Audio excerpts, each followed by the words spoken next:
നമസ്കാരം, ന്യൂസ് ടൈമിലേക്ക് സ്വാഗതം. ഞാൻ അനശ്വര. പ്രധാന വാർത്തകൾ. സർക്കാർ മുദ്രകളും ക്രയവിക്രയ സർട്ടിഫിക്കറ്റുകളും അനധികൃതമായി നിർമ്മിച്ചു നൽകുന്ന ലോബി ശ്രീകണ്ഠാപുരം മേഖലയിൽ പ്രവർത്തിക്കുന്നതായി സൂചന.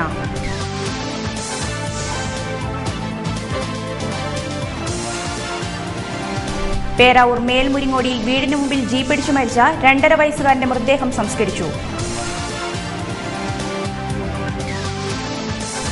ഇരിട്ടിയിൽ പഴശ്ശി പദ്ധതി പ്രദേശം കയ്യേറിയ കച്ചവടക്കാരെ ഒഴിപ്പിച്ചു തുടങ്ങി. കടയൊഴിയാൻ വ്യാപാരികൾ കൂടുതൽ സമയം ആവശ്യപ്പെട്ടു.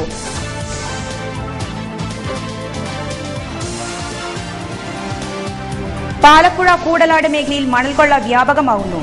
മണൽക്കൊള്ള ആദിവാസികളെ ചൂഷണം ചെയ്ത്.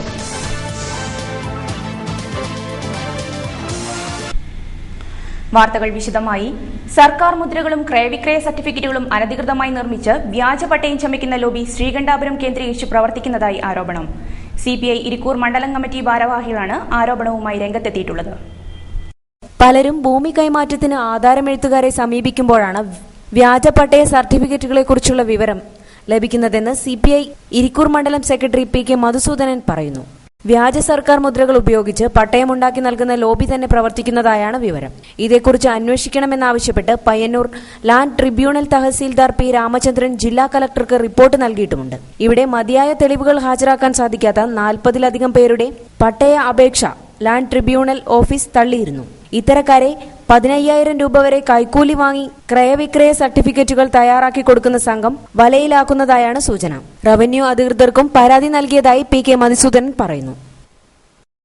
കുറ്റക്കാരെ വെളിച്ചത്ത് കൊണ്ടുവരുന്നതിന് വേണ്ടി റവന്യൂ ഇന്റലിജൻസിന് കമ്മ്യൂണിസ്റ്റ് പാർട്ടിയുടെ ഇരിക്കൂർ മണ്ഡലം കമ്മിറ്റിയുടെ പരാതി നൽകിയിട്ടുണ്ട്. ഇത്തരം ബലപ്പിടിച്ച രേഖകൾ വ്യാജമായി ഉണ്ടാക്കുന്ന ആളുകളെ വെളിച്ചത്ത് കൊണ്ടുവരേണ്ടത്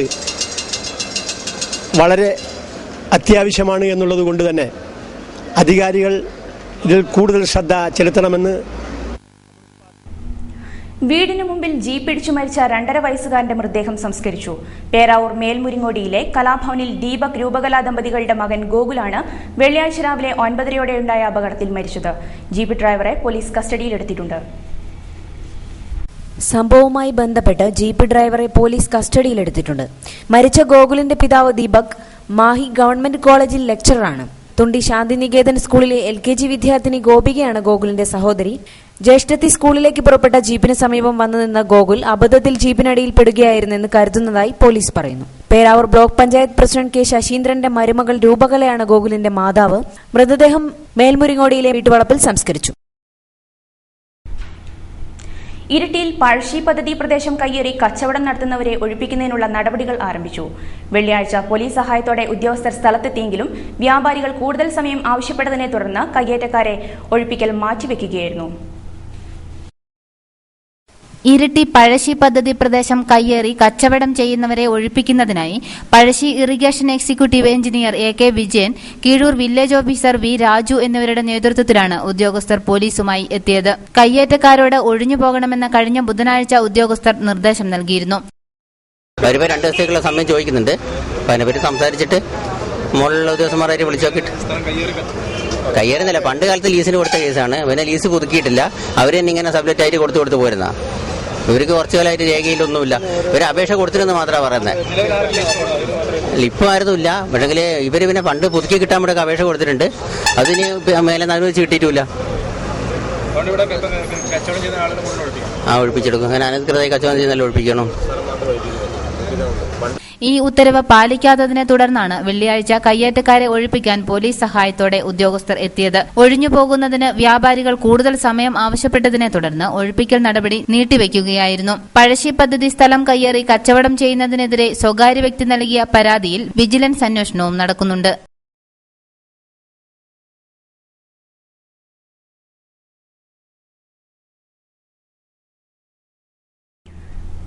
പാലപ്പുഴ കൂടലാട് മേഖലയിൽ അനധികൃത മണൽവാരൽ വ്യാപകമാകുന്നു.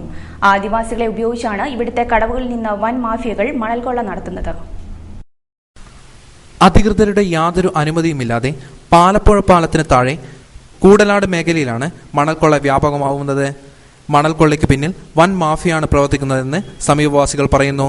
പുഴയിൽ കുഴികളുണ്ടാക്കി മണൽ വാരാൻ പാടില്ല എന്ന നിയമം കാറ്റിൽ പറത്തി വൻ ഗർത്തങ്ങളുണ്ടാക്കിയാണ് മണൽക്കൊള്ള നടത്തുന്നത്. സമീപവാസികളെയും ആദിവാസികളെയും ഉപയോഗിച്ചാണ് ഇത്തരം മാഫിയകൾ മണൽ കടത്തുന്നത്. സമീപവാസികൾ പോലീസിൽ പരാതിപ്പെട്ടെങ്കിലും പോലീസുകാർ മണൽ വണ്ടികൾ തടയാനാണ് ആവശ്യപ്പെടുന്നത്. നാട്ടുകാരുടെ ആവശ്യം ശക്തമായപ്പോൾ പോലീസ് 2 ആഴ്ചയോളം സ്ഥലത്ത് കാവൽ നിന്നു. എന്നാൽ പോലീസ് പിൻവാങ്ങിയപ്പോൾ വീണ്ടും മണൽവാരൽ തകൃതിയായി നടക്കുന്നു. എത്രയും പെട്ടെന്ന് അധികൃതർ ശക്തമായ നടപടിയെടുത്തില്ലെങ്കിൽ പാലപ്പുഴയുടെ മരണമണി മുഴങ്ങുന്ന സമയം അതിവിദൂരമല്ല. ആർലത്തെ മണൽകൊള്ള ആദിവാസികളുടെ ദാരിദ്ര്യത്തെയും ഇല്ലായ്മകളെയും മുതലെടുക്കാൻ മണൽ മാഫിയ ആസൂത്രണം ചെയ്ത പദ്ധതിയായി മാറുന്നു. തുച്ഛമായ കൂലി നൽകി ആദിവാസി സ്ത്രീകളും കുട്ടികളുമാണ് ഇവിടെ ചൂഷണം ചെയ്യപ്പെടുന്നത്. ആർളം ഫാമിലെയും പാലപ്പുഴയ്ക്ക് സമീപമുള്ള ആദിവാസികളാണ് പാലപ്പുഴയിൽ നിന്ന് മണൽ വാരുന്നത്. ഇവർക്ക് ഒരാഴ്ച മണലെടുത്താൽ കിട്ടുന്നതോ വളരെ തുച്ഛമായ തുകയും. എത്ര പൈസ? 350 രൂപ ഒരു ദിവസം. വണ്ടി കയറ്റി കൊടുക്കുന്നു. നമ്മൾ സ്വന്തം കോരിട്ടിട്ട് വണ്ടി കയറ്റി കൊടുക്കുന്നു. ഇത് ആര് പറഞ്ഞിട്ട്? നമ്മൾ തന്നെ സ്വന്തം. നമുക്ക് ജീവിക്കണ്ടേ? കഷ്മമില്ല നമുക്ക്. അങ്ങനെ നമുക്ക് ജീവിക്കാനാവുമോ? നിങ്ങള് എടുത്ത പൂഴി ആരാ കൊണ്ടുപോകും? നമ്മൾ തന്നെ കൊണ്ടുവിടും.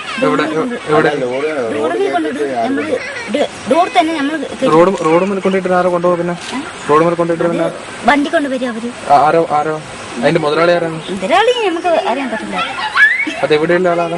അത് നമുക്ക് പറയാൻ പറ്റില്ല. എല്ലാവർക്കും ജീവിക്കണ്ടേ? അവർക്കും ജീവിക്കണം, നമുക്കും ജീവിക്കണം. ആഴ്ചയിൽ 350 രൂപയാണ് ഇവർക്ക് ലഭിക്കുന്നത്. മറ്റൊരു പണിയും ഇല്ലാത്തതുകൊണ്ടും തങ്ങളുടെ ഭർത്താക്കന്മാർ കള്ളവാറ്റ് കൂലിക്ക് വിൽക്കാൻ പോകുന്നതുമാണ് തങ്ങൾ മണൽവാരലിൽ ഏർപ്പെടുന്നതെന്ന് ഇവർ പറയുന്നു. ആരാ വാറ്റം വിളിച്ചോണ്ട്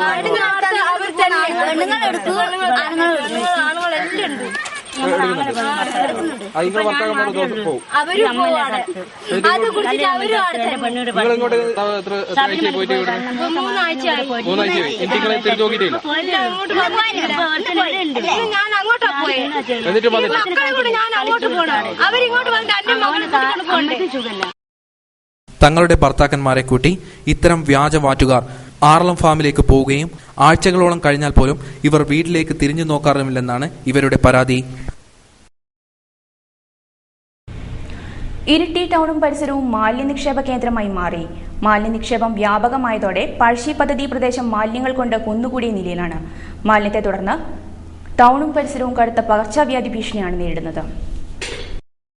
ഇരിട്ടി പുതിയ ബസ് സ്റ്റാൻഡിന് സമീപം പഴശ്ശി പദ്ധതി പ്രദേശത്താണ് മാലിന്യ നിക്ഷേപം വ്യാപകമായിരിക്കുന്നത്. സമീപത്തെ ഹോട്ടലുകളിൽ നിന്നും മറ്റ് കച്ചവട സ്ഥാപനങ്ങളിൽ നിന്നുമുള്ള മാലിന്യങ്ങളാണ് ഇവിടെ പ്രധാനമായും നിക്ഷേപിക്കുന്നത്. ഇവിടെ വെള്ളം കയറിയതോടെ മാലിന്യങ്ങൾ കെട്ടിക്കിടന്ന് കൊതുക് വളർത്തൽ കേന്ദ്രമായി മാറിയിട്ടുണ്ട്. പൊതുസ്ഥലത്ത് മാലിന്യം നിക്ഷേപിക്കുന്നവർക്കെതിരെ കർശന നടപടി സ്വീകരിക്കുമെന്ന് നേരത്തെ പഞ്ചായത്ത് പ്രഖ്യാപിച്ചെങ്കിലും തുടർ നടപടികൾ ആവാത്തതാണ് മാലിന്യ നിക്ഷേപം വ്യാപകമാകാൻ കാരണമായത്. പരിസ്ഥിതിയിലൂടെ ആത്മബോധത്തിലേക്ക് എന്ന സന്ദേശവുമായി ഭാരത പര്യടനം നടത്തിയ സൂര്യയോഗ് ആചാര്യൻ സൂര്യാജി ഞായറാഴ്ച നീണ്ടുനോക്കി വ്യാപാരഭവൻ ഓഡിറ്റോറിയത്തിൽ പ്രഭാഷണം നടത്തുമെന്ന് വ്യാസ ഭാരവാഹികൾ കേരളത്തിൽ നടത്തിയ വാർത്താസമ്മേളനത്തിൽ അറിയിച്ചു. പ്രകൃതിയും മനുഷ്യനും തമ്മിലുള്ള ബന്ധം സുദൃഢമാക്കാനുള്ള ഒരു കലയാണ് സൂര്യയോഗ. സൂര്യയോഗ പരിശീലിച്ചാൽ ശാരീരികവും മാനസികവുമായ ഒരു ഉന്മേഷമുണ്ടാവും. ആലപ്പുഴ ജില്ലയിൽ 60% ജനങ്ങളും സൂര്യയോഗ പരിശീലിക്കുന്നു. ഇവരിൽ പ്രമേഹം, ബ്ലഡ് പ്രഷർ, ഹൃദ്രോഗം, ക്യാൻസർ തുടങ്ങിയ രോഗങ്ങൾ വരുന്നില്ല. മാത്രമല്ല ഗർഭാശയ രോഗങ്ങളും ക്യാൻസർ പോലുള്ള രോഗങ്ങളുള്ളവർക്കും സൂര്യയോഗ പരിശീലിക്കുന്നതിലൂടെ രോഗം കുറഞ്ഞു വന്നതായാണ് കാണുന്നതെന്നും സൂര്യയോഗ എന്ന് വെച്ചാൽ സൂര്യനിൽ ലയിക്കുക, പ്രകൃതിയിൽ ലയിക്കുക എന്നാണ് അർത്ഥമാക്കുന്നതെന്നും ഭാരവാഹികൾ പറഞ്ഞു. പ്രകൃതിയും മനുഷ്യനും തമ്മിലുള്ള ബന്ധം സദൃഢമാക്കാൻ വേണ്ടിയുള്ള ഒരു സാധനാ പദ്ധതിയാണ് സൂര്യയോഗ. ന്യൂസ് ടൈം സമാപിക്കുന്നു. ഇനി എഡിറ്റോറിയൽ വോയിസ്. നമസ്കാരം.